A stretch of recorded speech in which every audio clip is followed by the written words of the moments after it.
Hey Shiv, this is your speaking feedback for this week. So I'm going to listen to your response and I'll take notes and try to give you some feedback. So here we go. Today, I'd like to talk about the water pollution, the growing menace, which not only has a devastating effect on human life but also jeopardize the aquatic life. Now, as a kid, I used to always love walking around the beach, and I see a lot of people also doing the same, doing jogging, and doing a lot of physical activity. Now you have hardly any place to walk around because the beaches itself are piled up with garbage, plastics, and thermocol. Now I see only rag pickers roaming around the beaches. Now let me talk about the water pollution. Now the water is getting polluted in several ways. First, the industrial discharge. Now industries they don't the industries directly discharge the waste into the ocean without being treated. Now as a process, they release a lot of chemicals and lead into the ocean, which harms the aquatic life. Second is the second is the we discharge the wet, and we don't segregate the wet and the dry waste, and in turn we discharge the garbage into directly into the ocean, which has a high amount of plastic, which harms the aquatic life. What does the fish do? The fish they consume plastic or thermocol as a part of their food. uh, they assume it as a food and they consume it, and in turn it affects their lives.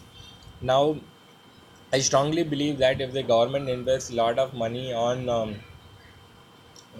educating the people and treating the industrial waste, I feel the pollution can be minimized to a greater level. In fact, now I plan to see myself in the future in a cleaning campaign, or and educating the people about the ill effects of littering the beaches with garbage.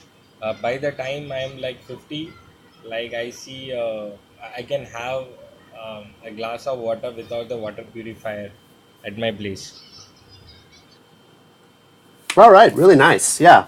So as you can see, very few mistakes. I can tell that you really planned this essay maybe for more than 1 minute, but that's fine. It's a good chance to practice those 5 points. Yeah, I agree that the 5 point strategy for this topic is a little bit tricky. How to include that kind of storytelling element in your answer is the challenge, obviously. The 5 points really, half of the purpose of that, of course, is to give you variety in the language that you use in your response. But a lot of it, too, is just making sure that you have enough to say. You have basically 5 different things you can talk about in your response. So if you can't find a way to incorporate a story into your response, it's not a big problem.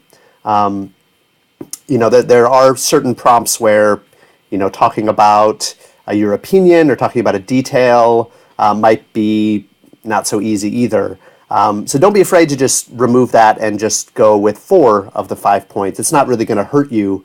You just want to make sure that you don't get stuck on just one point and make all of the language in your response very similar to each other. But in your case, I think you did a fine job.